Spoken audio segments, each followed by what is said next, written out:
ஒரு தலைமுறைக்கான ஒரு தேர்தல், உங்களுக்கான தேர்தல். எவ்வளவு பெரிய வசதியான வாழ்க்கையா இருந்தாலும் எல்லாத்தையும் தூக்கி எரிஞ்சிட்டு உங்களுக்காக மட்டுமே வந்திருக்கிறேன். உங்களுக்காக நன்றி கடன் செலுத்துறதுக்காக மட்டுமே வந்திருக்கிறேன். அத்தனை வழிகளையும் தாங்கிக்கிட்டு உங்களுக்காக மட்டுமே நான் வந்திருக்கிறேன். உங்களுக்கு நன்றி கடன் செலுத்துறதுக்காக மட்டுமே வந்திருக்கிறேன். ஒரு நாளும் பொய் சொல்லி உங்களை நான் ஏமாத்த மாட்டேன். இந்த 4 முனை போட்டி, 40 முனை போட்டின்னு எத்தனை முனை போட்டின்னு எத்தனை உருட்டினாலும் இங்கு 2 முனை போட்டி தான்.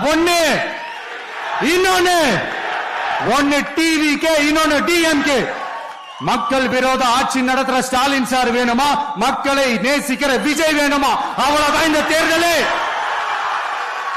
அதனால உங்க விஜய்க்கு, உங்க அண்ணனுக்கு, உங்க தம்பிக்கு, உங்க பிள்ளைக்கு ஒரே ஒரு வாய்ப்பு கொடுங்க.